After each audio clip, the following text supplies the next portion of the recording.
Hi everyone. Today we're going to talk about the buzzword of the year. I think you already know what it is.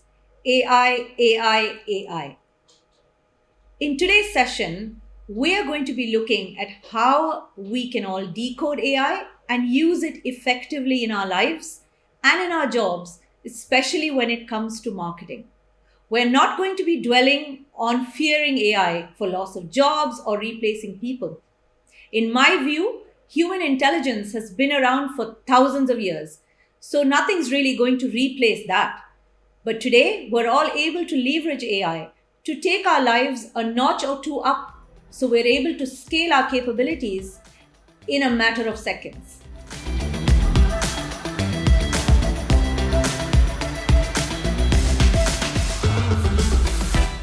Welcome to Episode 7 of our Unwired series. And joining me today is Akshay Sharma, who heads our digital initiatives. Welcome, Akshay. Hi, Kavitha. It's great to be here for a change coming from behind the camera and sitting with you here. We're going to be having a lot of questions for you today, Akshay. And Akshay really is our AI man. He's introduced an AI first approach to everything we do in marketing, from creative to content and digital initiatives. So today is an episode that people are going to be watching out for. I'm glad to be the initiative leader here and I'm looking forward for your questions. Let's go Sure. ahead with it. Let's get started. Okay. Question number 1. AI is everywhere now. Sometimes it's overwhelming. Let's break it down. Can you take me through different levels of AI and how can we practically use it as an agency, as a marketeer, or as a business professional? Well, that's a right on spot question. AI can sound overwhelming, but if you look closely, you can actually break it down into three sub levels. The first one, which I would like to start with, is the narrow AI. Narrow AI has been used in the technology that we have been using for over a decade now. For example, the technology that you see while having a discussion with chatbots, or the technology you use while navigating through the maps. Some recommendation systems also work on this similar technology. All of this has been used from way long time than we can ever imagine. Also, one noticeable thing about narrow AI is that they are developed and trained to perform a single function. I see. They are not developed to adapt into different sectors of the work field. Then comes the second thing, which is general AI. General AI, the best examples are the one that have been making headlines from quite some time now. Examples like ChatGPT, it is coming in different versions of its own, Cloud, Gemini, Black Box AI, there are numerous that I can name right now. The USP for artificial intelligence software is that they think somewhat like human. They can adapt. They can understand what work needs to be done. Whenever a prompt is given to them, they can switch their training module from coding to, let's say, designing, to, let's say, developing, to, let's say, doing a research for us. Entire thing, this modular switching is something that general artificial intelligence systems are well capable of. Bit like lateral thinking, maybe? Yes, you can say that. Also, I will come to the point later of how we are actually implementing it in our workspace, but I will first finish off with the third and most important AI system that everyone wants to know more about, and that is the super intelligent artificial intelligence system. So, although this is a far fetched concept, but we still have to be aware about it. This is the system which holds the capability of actually replacing humans, although everyone wants to know about this myth or if this is a truth, how actually AI will be making this shift. How can actually people be replaced by an AI agent? Although there are talks about this, there have been discussions on this, But still, for our usage, for our agency usage, we would like to keep it at a par for now. We don't need AI to replace people. We need AI to facilitate them in workspace, in their daily lives. For us, when we are implementing the usage of AI in our workspace, we are actually looking to get those first drafts ready in no time, to get those first video publishing ready in no time. However, there will always be a human interference that needs to be done in order to fine tune the output, in order to deliver the content in a specific manner, and most importantly, to follow the brand guidelines, which AI as of now are not able to 100% execute it. And that is why we are always there to give the 100% output in a smooth flow. I think very interesting 2 points that you made here. One is the fact that we're able to now slot AI into narrow, general, or super intelligence. So we're able to understand the categories that we're looking at.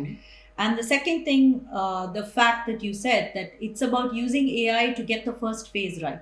And then you layer the human intelligence, you layer things. So, one is you get things done quickly, you get things done with a completely fresh perspective, and then you combine it with human intelligence, which makes it very powerful.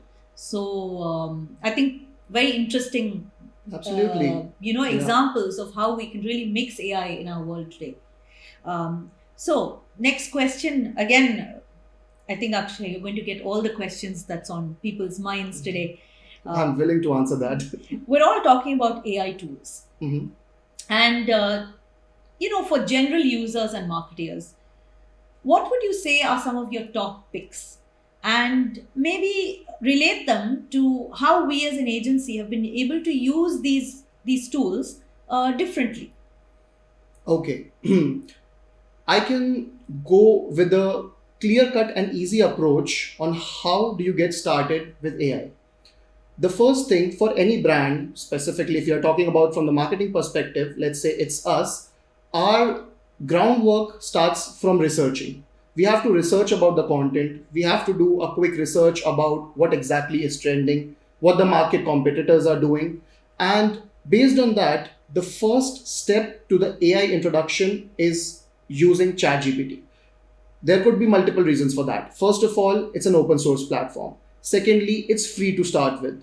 Third, the output that you will receive is going to be astonishingly good compared to what you see on even on these prepaid and highly paid softwares. So, ChatGPT is going to be the first pillar for your research. Building on top of that is going to be your branding, Right. your designs, anything that you want to create and needs to give life in form of colors to it. Canva's AI tools are the easiest way to go to. Previously, what designers have been doing was actually a lot of hard work, a lot of precision was going into their designs. But with the implementation of AI in designs, the game has just completely been changed. I would name a few design tools that are there as market leaders, like Leonardo.ai, like Midjourney. They have been there from the very start. And the usage for them was actually not that difficult. Right. But there is always a scope to improve. With Canva, since it already has a very large user base, people just need to make that switch from manual designing to a prompt designing. Right. What exactly is a prompt? I'll get to that later. But as of now, it's as easy as explaining what is in your head. How do you want to portray it? You just type your thoughts out on the design platform, and more or less it's going to give you close to 75 to 80% of the output that you actually require. Mhm. Once that is done, once you have your branding in place, third thing is going to be market research. What keywords, what competition are you actually bidding for? Are you actually in the market for? Tools like Surfer SEO for a very detailed and enriching keyword research. What actually the clients are looking for in the market, what your competitors are offering to them. That's a free research that you can do. You can gain very insightful details from that.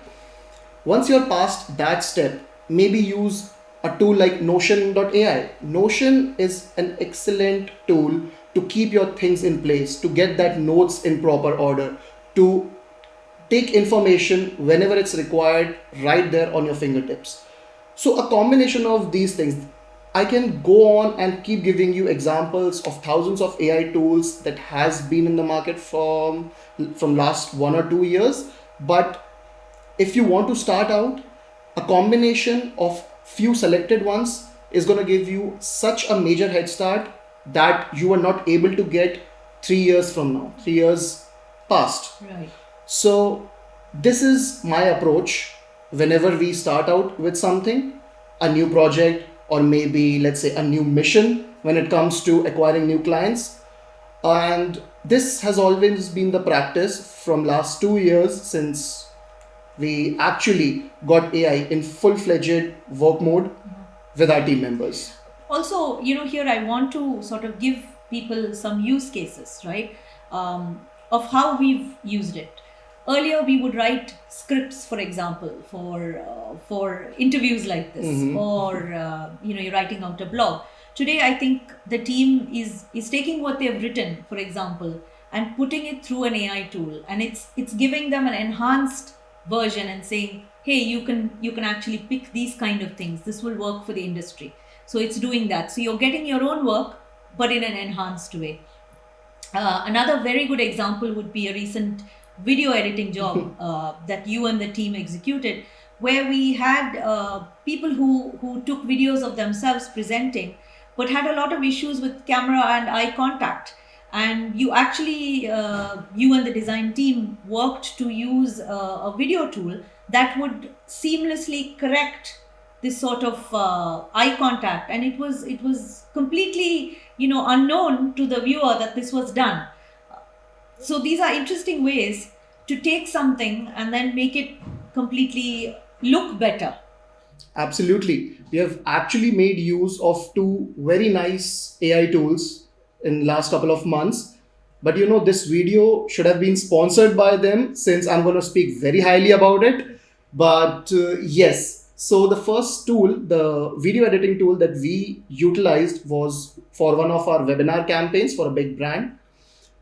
And it really helped us a lot in the timing perspective, in the efficiency thing, and how smoothly the entire task was able to be executed without even sitting on it for a long time and doing all the manual timestamping and masking and all those technology and editing terms. So the tool which I'm talking about is Descript. Many people out there must have already heard about it, but when it comes to the actual usability of it, I was in awe. Trust me. Even if I have to sit and do a video editing job, being a marketer myself, I would struggle. But with the help of Descript, that was a very smooth and easy to do job. Okay. One more tool which I have personally used in the past was regarding the content creation, and that was Copy.ai. Copy.ai was actually the first player in the market about content creation.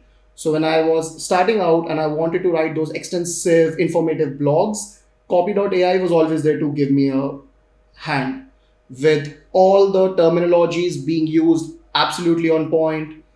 I'm talking about this even before GPT came to existence, or even before I heard of it. So AI tools like this has always been very helpful, easy to use. You do not even have to know a single word of coding to be able to use them. It's just an easy monthly subscription and you execute your task effortlessly. Okay, now I'm going to ask you to keep some of these tools a secret because we want people to reach us for advice, and we're here to help you. Of course. And I want to circle back to what we were talking about, how people are able to elevate their work a notch or two up. So, for example, you're saying as a marketeer, you don't need to know code. You don't need to know anything about video editing, but you could use a tool to enhance your video. I think very interesting because it can unlock a lot of time for for creative work, as long as it's managed Absolutely, yeah. and it's overseen, I think, by people who understand a brand or tone of voice. um, and one comment I have is, sometimes I'm sure you see, people who've written very bad emails suddenly start writing wonderful emails, and then it's a joke that we say, okay, I think it's chat gpt at work here. So it's an important thing that people need to keep in mind. It still needs to sound like you guys. So when you use AI or any of these tools, make sure you're factoring in the human element. It needs to read like you, sound like you, and it needs to help you uh, become a better version of yourself, but not a completely different person. Right? So I think that's just a Absolutely. comment I wanted to add here. We have always been practicing this. AI has always been giving us the edge to perform faster, but a manual intervention with the experienced personnel has to be there. Right. There is no excuses about this. There is no other way to go. Okay. So now I want to talk about how these tools are now moving us into a world of exciting opportunities, right? So, what opportunities do you see right now in AI, especially for agencies and marketeers like us who are constantly looking for ways to enhance our work and process? So, AI has opened its doors to services like never before. But since you have asked such a specific and important question, I would have to take a look at my notes in order to give you on point perfect response for this. Maybe the audience would love that too. Go ahead. I think we don't want to miss out on anything important that you have to say that could be of value to our listeners. Sure thing. So, the first one, one of the biggest opportunity is personalized content at a scale. What I mean from this is you can target different segments of the society, you can target different nationalities, different languages with one copywriting technique. You don't have to have 10 different language copywriters in your in-house team. You can just use any one of the tool and target masses at a very large scale efficiently. The second one is also a huge value opportunity, which is data driven decision making. In the category of paid media, or you can say campaign analysis that any marketer has to do, whether it's at an initial stage or whether the campaign has completely ran its course and now you're optimizing data to see what improvements can be done. Understanding data, exporting tables, analyzing the charts has never been easier. It was always a manual work. It was always with the usage of formulas. You have to have the knowledge on how to play along with those tools to get what you want in terms of the demos, in terms of the graphs, in terms of easy to understand numbers to be put into a report and forwarded to your boss. But with the use of AI, it's just a one screenshot game. You take a screenshot of your entire analysis dashboard and give it to the AI who is already expert at making and taking data driven decisions. Once a decision has come out, you can always go back to them. What I mean is, go back to the AI agents who are good at this, and then they will give you a fine tuned opportunity or a method that you can look for while executing it on your ads and campaign analysis. A question here.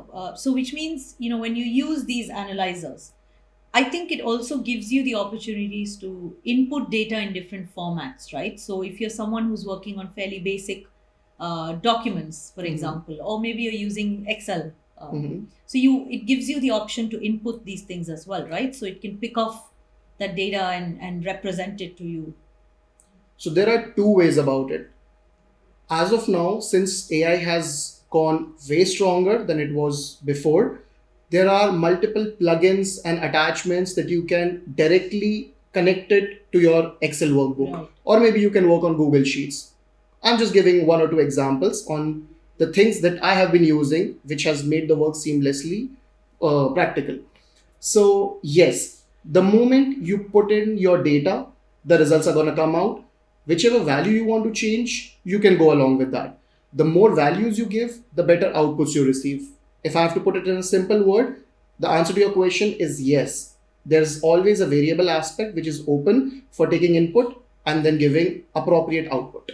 Okay, okay. And you were going to go ahead with Yes. another point. Let me go ahead with one of the more new opportunity, which is exploring AI generated personas to test messaging. So what I mean from this is something of this sort is going to be used in the early stages of planning for any of the campaign.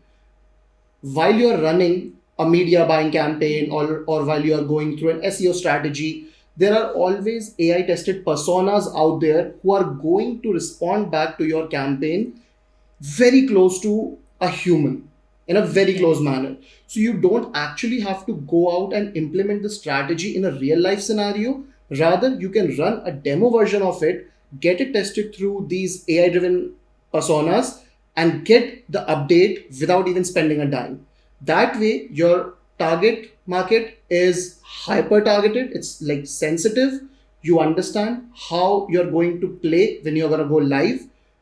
It's going to give you that sense of knowing that what you're going to expect when you actually enter into the market with real time data. I want to take you back to my years, Akshay, because this was a very big challenge. We used to call this market surveys or testing, ABC Oh, testing yes. or A/B testing, and it used to have such a manual way of doing it, right? So you would go out there, get people to fill your survey forms, and then you'll sort of maybe input the data in some way. But the fact is, it relied on someone looking at the data and saying, oh, 20% said yes, 30% said maybe, and the remaining said something else. But your results were not giving you a sentiment. Today, with AI, it can take exactly these answers and then layer it with the way demographies think, or geographies think, or Exactly. age groups think, Yes. because it's already got that intelligence, and present it in a way that's more realistic and with a sense of knowing. Very good example, I think. 100%. The first transition actually, which came from your time to the digital age, was of running the ads, getting the metrics, and analyzing them personally. And then a saying was created like, this is marketing. You have to test it out before you can take a strategy action or anything. Now even that phrase has changed. You do not even have to go out in the market and test. Rather, you test it at your own place, understand how the demographies and how the geographies are going to work, and then you play in real time with 100% precision. So this is what the entire change of landscape we have been exploring now. It made me feel a little old, but the point is this: it doesn't really matter, your age group or the fact that you've used it or not. Today, you can actually learn, and you can learn from people who are much younger than you, of course, and use it in a way, because everything's so easy. It's so intuitive and easy to use, that even someone like me, who perhaps may not have grown up using it or used it in my early days of work, can easily pick that up today and develop. I think very good point. So what do you say then is the biggest differentiator between just using AI and AI users that use it well? Is it, what would you, if you had to sum it up to say, what's the biggest opportunity? What should you do to use AI well? So the real opportunity lies in training the team. What you need to do is you have to understand how the prompt engineering works, how it came into action, and how it's the real differentiator today. Prompt engineering is something, a new field, a new study of its own that people are actually getting into. It's a course in itself that people are mastering in order to be at that level of AI usage, Right. where other people would only want to reach. Now, for this, I would like to give a very small difference between how it was before the usage of AI and how it is now. There's a slight difference, but with very big outputs, and that is between the keyword research and the use of prompt engineering. What prompt engineering is basically when you think out loud and you type it on your laptop or your computer and expect a real-time response which is highly curated. It's very fine-tuned. It's going to give you what you were looking for, versus a keyword research tool which gives you exactly what you wrote to it. Okay. Now the difference in this is going to be the market. What you are thinking might not be something that the market is searching for. And this is the difference. That's the basic bias between your approach and market's approach. While you're searching for keywords, you would be paying out, like, if I have to cut down the cost, it could be like $100 for a keyword research tool. Whereas now what you can do is you can give your ideas to any of the AI tool. You can prompt them. This is what my business is. This is what I'm trying to acquire. This is my target market, and all sorts of things that you would want your business to have it while starting out, or while going through that explosion phase, or while changing into a new different scenario. You just give out the prompt and you wait for the actual keywords to come out in front of you that are well researched, that are being looked in by the market, that you never thought could actually make that difference, versus what you wanted and the result that you got from a keyword planner. Because what you were thinking might come with a very difficult keyword score, a very difficult search ranking score that you might never be able to get on them, even after paying. Whereas for the prompt engineering, the output that you will receive will somehow is going to give you that spectrum of keywords that you never thought of, but still manage to access them and make an impact while doing your ads. This is very mind blowing, actually, uh, because suddenly the world is a bigger place. Where earlier you would have just your thought and you're thinking, does this work? But you're able to now give prompts that are so layered. It's almost as if you were talking with a friend and discussing, Absolutely. do you think it could be this way, or should I be doing it that way?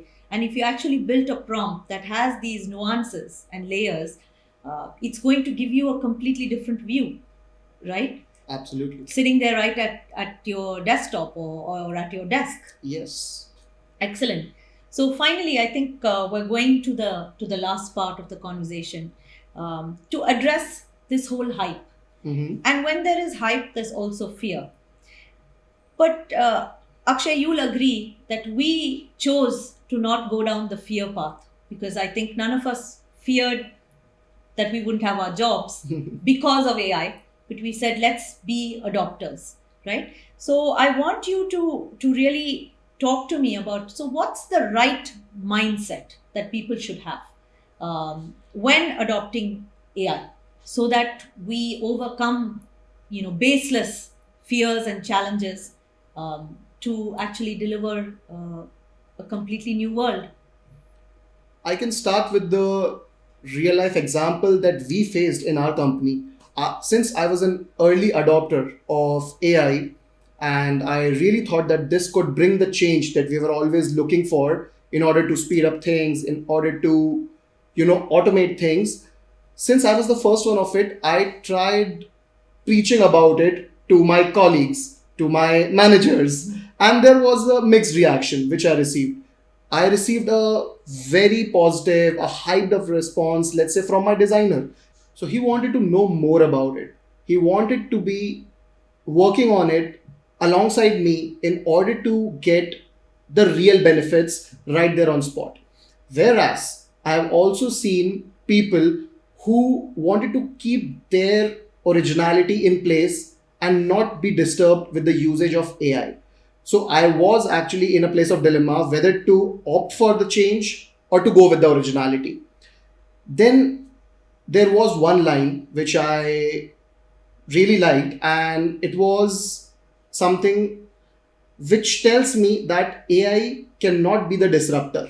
It has to be a tool, or it has to be a wave that you should ride on with. Right. You should actually take good help of it and maybe convince your entire company, if you have to be on it, to get productive and do a collaborative work instead of thinking of it as a disruptor. So, like we were just talking, the ways that we are using AI, our designers, for example, use AI when they're thinking about something and they want to sort of get a concept. Or another way is someone, if they've drawn an original sketch, we're able to put that sketch in and enhance it, right? Absolutely. We're able to put in scripts that our writers have written and get a better version of it. Or sometimes we're thinking of ideas, we're able to put in what we have in mind, and then we get 20 more options Yes. that we could look at. And we're able to segment things. We use an AI note taker to join us on calls because we want to record conversations and minutes of the meetings. So simple things I think we've started to automate, and Yes. it's a long road and a very interesting road. So I think, summing up, what you're trying to tell me is AI is not a far-fetched goal or a luxury or something that you need to be afraid of. It's going to soon become a baseline skill to Yes. help you That's elevate what I your totally game. agree with. Okay. And I think at the end of the day, it goes back to the fact that we all have to be curious, curious to learn and try new things. And if AI is giving us that opportunity to be lifelong learners, why not? Thank you, Akshay, for joining me. I think it's been a brilliant conversation. Absolutely, absolutely. It's great to be here, and I would look forward to our next conversation, which will be more in depth, which will be more driven towards achieving goals and delivering work at a faster pace. Great. And I want to thank you for being the AI champion in the organization. Glad to be the initiator. Yeah. And I think we have a lot more where this comes from. Yes. Thank you. Thank you, 100%. everyone, for joining.